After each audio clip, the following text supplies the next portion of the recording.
Hey there, bestie. I'm Lori Me, your What to Read Next podcast host. Join me as we dive into exciting new reads that'll have you reaching for your TBR pile in no time. From group mysteries to spicy romances, we'll explore it all and help you find your next favorite book. So grab a cup of tea, cozy it up, and let's discover some amazing reads together.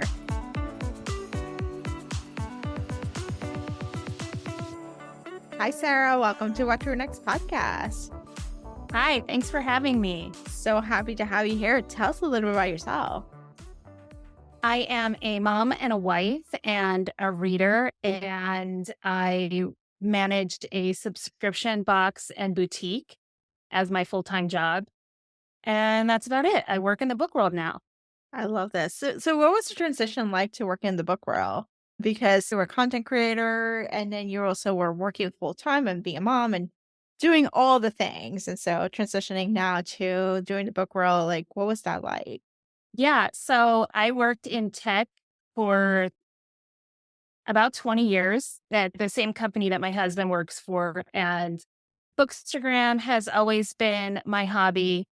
And making friends with people in the book community has basically led to my career change. One of my best friends is the owner of the company that I work for. And it just started out as like an influencer thing. And then they needed help with an event, and I was able to volunteer for that. And then it just turned into customer service. And now it was, why don't you quit your job and work for us? I don't want to say it fell into my lap. There was definitely a progression there. But yeah, it's been really great.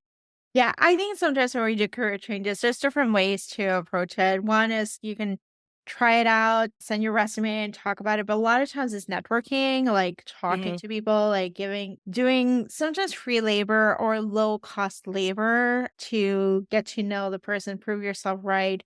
And to that place, like I landed my career. I've done 3 career changes. And the last career that I landed was through a temp. I temp a bunch of places. Like that was what I was doing. And I got to prove my self-worth. But I know a lot of people who have been networking, who have been like building relationships with and have gone to the place where they are, like finding a job or finding opportunities. And so it's a mix of you have to put yourself out there. You can't just wish it. Absolutely. Absolutely.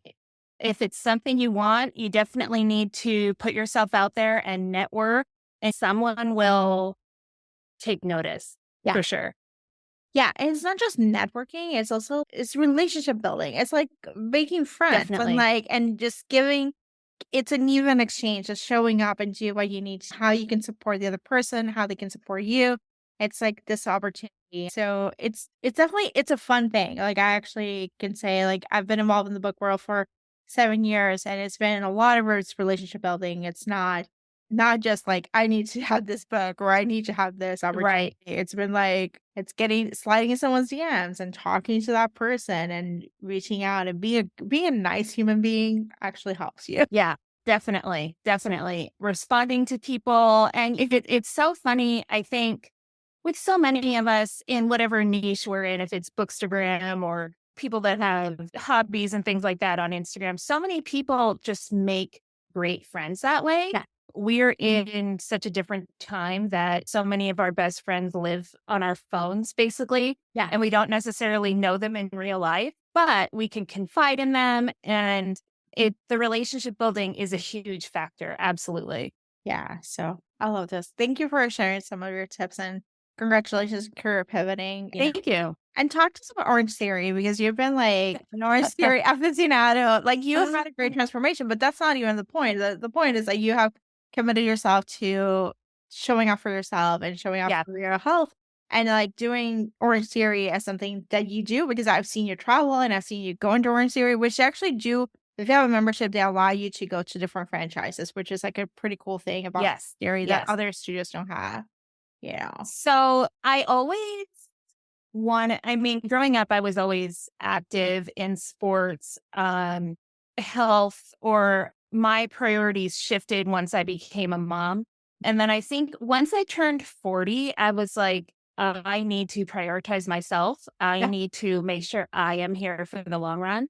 And Orange Theory is kind of expensive. It was always a little bit far away and not really close enough for me to make a commitment. But one opened by my house and I signed up, never taking a class. And then I just kept going. And it has really become a huge part of my life. I never thought I would be like an Orange Theory person or this type of fitness person, Yeah. but it has made a huge impact in my mindset, in my health and well-being. And it's not about like the number on the scale. It's really about letting my body move Yeah. and being kind to myself and realizing that I can do hard things. Yeah. And for someone that I had zero movement in my life, I was at a desk for 20 years, basically. And then to go to these classes, it's really for any fitness level. And I know a lot of people are very intimidated by Orange Theory, but you can start at any fitness level and progress. You don't have to be a size 4 and like build or whatever. You don't have to run a 7-minute mile to be able to go to Orange Theory. You can walk. So it really is for everyone. And it's changed my life. Absolutely. Yeah, I love it. I did Orange Theory for a couple months, actually. I have a fitness journey that I'm really proud and really grateful that I've been doing it for like 15 years as similar as a way to just get out of the house, get me out of the Hmm. job. And I was like, I needed some actually like outings and connect with people.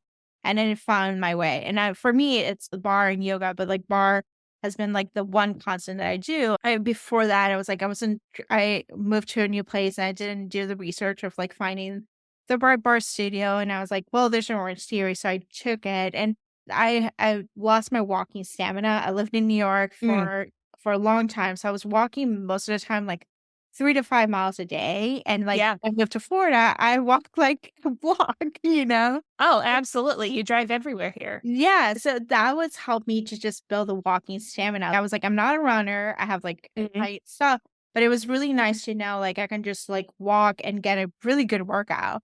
Uh, Yeah, and it's definitely. like and you can do it at any level. Like it's not like the sense of like you have to compete with others. I think a lot of times we think of like we're in a studio and everyone's paying attention to us. That nobody's paying attention to you. No one is paying attention to you. Oh my gosh. Yeah. That's Like the thing. No one cares. They care about themselves. They're yeah. competing with themselves. It's fine. Yeah, and so the other part is, like, you find community, you find a place where you get a distraction, but you also release the energy, the Yeah, energy of the stress. Like, it's such a good stress reliever just to go out and just do it, like, oh, yeah. absolutely. I think fitness is, like, find your fitness, find the thing that works for you, and just keep honoring that, honor yourself by doing it. There's no right way, there's no wrong way. You just have to find what works for you. Right. And so many people have asked me, like, how do you get started? I'm like, Just go. you just go. Just go. Like, when my husband travels, I have to change my schedule. And if that means I have to wake up at 4 a.m. to go that day, then I'm going to. I'm just going to go and I'm going to commit to it because even though it sucks to wake up that early, you'll be so happy afterwards that you did Yep. it. And then you're done for the day. Yeah. But just go. Just set your alarm and go and you'll Yeah. be happy about it. Yeah, just go. So, oh, I'm so excited. So, we got some book recommendations. We're going to talk about rom-coms, which I love. It's one of those areas where I am a rom-com contemporary reader all along. Yes, I do dabble in some dark romance, and my friends in the under the covers will be teaching me paranormal, but my first love is contemporary and especially rom-coms. I like something that's actually funny, that's fun, that's not too many trigger warnings. Sometimes Right. I just need an Hmm. escape. And like my life is terrible. Like I have terrible shit. I'm like, I don't want to have like to be reading terrible shit. Right. So Right. Yeah, I mean, I love to have fun reading. And I think a lot of rom-coms are very relatable.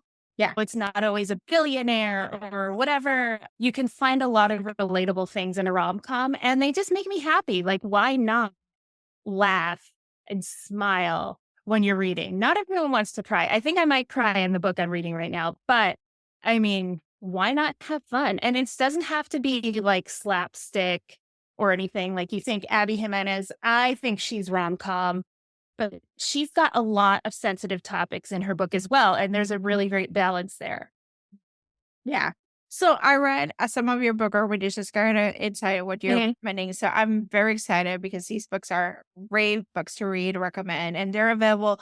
Most of them are easily available in the library, or like Yeah. you can actually get them like quickly. So you don't have to be like waiting in line for the latest release. Let's get to the first recommendation, which is A Friends to Lovers, and it's by one of our common favorite author duo, Christina Lauren. Yes. So also, you're going to have to remind me of the books I put on the survey because I totally just spaced out. But Josh and Hazel's Guide to Not Dating is one of my absolute ultimate rom coms. The audio, I think, is fantastic.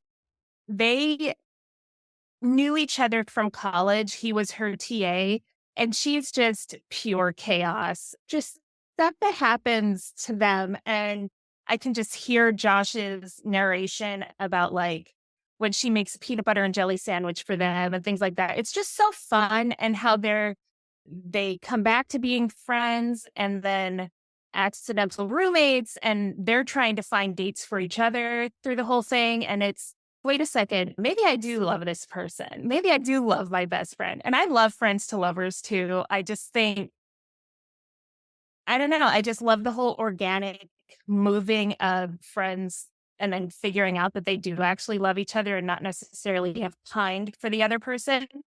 But it's just, I feel like Josh and Hazel is a great feel good rom com. It is. I love the fact they go on dates and they just like dissect each other's dates and stuff. You know what's a good Yes. book companion? Like it's if you like the similar vibes, is Lynn Painter's The Love Wager. They have a similar vibe of actually going on dates and actually going dissecting the dates and then realizing like actually we can be friends, we can be lovers too. So I read one from Lynn Painter that did give me Josh and Hazel vibes, and now I forget which one it is. But she spills her coffee on him in the beginning, and that was their meet cute, yeah. but I loved it. Yeah, she has, like, some really good it's, like, a really similar vibes and stuff. They're more, Mhm. Christina Lauren tends to be more spicier if you're looking for more of that Yeah. scale, but they have, like, a fun banter for a rom-com. I think both Christina Lauren and Lynn love rom-coms, like, of the '90s, Yeah. 2000s, and I feel like they honor the genre, and they try to give us that kinda, like, good feel-good movie that we have grow up watching into a book form. Um Yes, and what else absolutely, can I you agree. ask? You know? Exactly, exactly. So, okay, so the next one is a stand-up comedian, another Friends to Lovers. Oh, yes. So that one is Funny Feelings by Tara DeWitt, and that one released as indie, but it got picked up by a publisher, and that was my first Tara DeWitt book.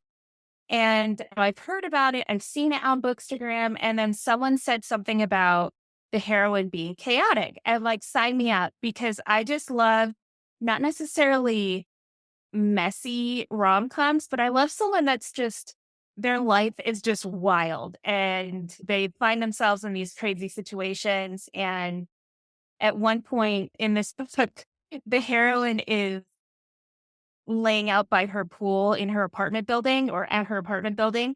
And she's got a bathing suit on that's like a hairy chest man, Yeah. but it's this slim cut bathing suit for her. And it's just like the funniest scene that I could ever think of. I remember laughing out loud, but I mean, he's always loved her, but he's her manager and she's a stand up comedian and he's a single dad. And it's just so good. Oh, It's it's so just good. so good. It's so good, Yeah. and the child is so cute. You I know? know. Sometimes children can be, like, nuances, but sometimes they can be really cute and great to the story, and this was a great child to the story, like, it added Yeah. a lot of value to be a single dad, and Absolutely, yeah, absolutely. so alright, the next one is one of your besties. Is it Addicted? Sweet Addiction by Jay Yes. Daniels, yes. So, I read that book kind of when it first came out in 2014, and I think it definitely stands a test of time. I mean, that book is 10 years old now, and it's about Dylan, female, who Yeah, is a baker in Chicago, and they have a really cute meet cute. She meets Reese at the wedding of her ex-boyfriend, and she baked the wedding cake. yeah, And there's an adorable meet cute. He's an accountant, so he's like the sexy numbers guy. and it's super spicy. I would say it's borderline erotica, but yeah, I mean, it's just she's a little naive. He's a little bit older. I think there's like a 6-year age gap, but I just love it. I love that it's set in Chicago and Reese will basically do anything for her. There's a little bit of a miscommunication, but not anything that will make you not want to read it. It's just a little hiccup, and that's like the crisis point. But yeah, it's a great book. And then right after it is Sweet Possession, which is their follow up. You can read Sweet Addiction by itself. It's not a cliffhanger, but Sweet Possession is basically their HEA. And yeah, it's great. I just love it. And like I said, I think it stands the test of time, and it's just a really fun book, and it has a great playlist on Spotify. That's awesome. Yeah, I this is one of those Sweet Addiction was one of those book when I started reading romance in Mhm. 2016. It was one of those like seminal texts I had to read. Addicted series, the J. Daniel, like there were like the L. Yeah. Kennedys, like there were seminal texts that I had to read at that point, and this was one of them. And then I ended up reading the Alabama series afterwards because I was like, well, I gotta read the whole backlist. Like, what else can I do? Exactly. Exactly. Oh my So gosh. so if you like small town, the Alabama series is just as good. It is just as good. And I know so many people love Small Town. And I mean, this series hits on every single level. They're not cowboys, but it's like back roads, big trucks. They go to the local bars or swimming holes, and it's like the epitome of small town, Alabama. Yeah, I definitely think if you have not read the Alabama Summer series, you will not be disappointed. And it's a summer series, so it's like a perfect Exactly. beach read. Like, what else Yes. yeah, awesome. Alright, the final book is A Surprise Pregnancy. I have not read it. It's an author that was indie that actually got picked up. Yes. Out on a limb. Okay. So It it's definitely one of my favorite books of 2023. Their meet cute is I really, really recommend it. They meet at a Halloween party, and Winifred, she's got a little hand like the author. It's called a limb differential. So she's got a small hand and she's dressed as a pirate. Mhm. And the hero is also dressed as a pirate, and they meet like around the punch bowl. And it turns out that he has a prosthetic leg. Like he lifts his pants and he's got like this wooden stump. And it is, I mean, it's just fantastic. And their first scene, because it is a surprise pregnancy, so it's like a one night stand, it's so spicy. But because I think, well, Hannah Bonham Young writes with so much care in her books, no matter what. But because she wrote When with the same limb difference that she has, so she had so much expertise in that area. But just knowing little nuances for that disability representation was just so special. And like why Bo has had to have his leg amputated and actually hit home for me personally with what his background was, but it is a rom-com. And I mean, just them getting to know each other because they had a one night stand and he's just the ultimate cinnamon roll. And it's just so good. I love this. Yeah, those are book that book is on my to and the TBR list. Oh, ever-growing TBR list, like a Yeah. The reader. audio is also fantastic. Yeah, I think I'm just gonna pick the audio and stuff. The audios are available. I think they're on Hoopla. Oh, yeah. So Mhm. if you're looking for a quick audio that you instantly borrow, Hoopla has them. And then what's the book that you're reading that you think is gonna make you cry? Rainfall by Allison Rhymes. Okay, that's surprise Um, see, right? it's a secret baby, basically. Yeah. Oh, you So I love the I math. didn't I mean, I think I knew a little bit, but I love going in blind. But once I got to chapter 3, I was like, my heart fell because I knew that this was like, because they start off as they're together, they're boyfriend and girlfriend when they're teenagers. And then you get to chapter 3 and you're like, oh God, this is going to be bad. And so now I'm at like chapter 6 and I kind of want to take the day off so I can read it because it's going to be so, so good. But yeah, it's hockey. She works for the organization, but she's also the coach's daughter. And he is a player, but she saw him playing growing up and they were teenage boyfriend and girlfriend. So now he's got to get her back. Oh my gosh. I think Allison Rice writes or does know how to write some groveling scenes. This is my first book from her, I and I read realized Yeah. who she was because she used to be a bookstagrammer, Yeah. and she ran a couple book signings as well. I'm like, oh, that's the same person. But the angst is like off the charts. Yeah. You just told me on that. So I'm gonna bump that up. Mhm. There's I lots think it's on audio also. perfect, even better because I'm right now listening. I'm in my listening era. I'm like, I Yeah. can't be bothered. So Yeah. Whisper Sync is going all the Oh way. my God. So good. So good. So Sarah, tell us where you can find you online. You can find me at Dragonfly Reads on Instagram. I tried to get into TikTok, but that didn't happen.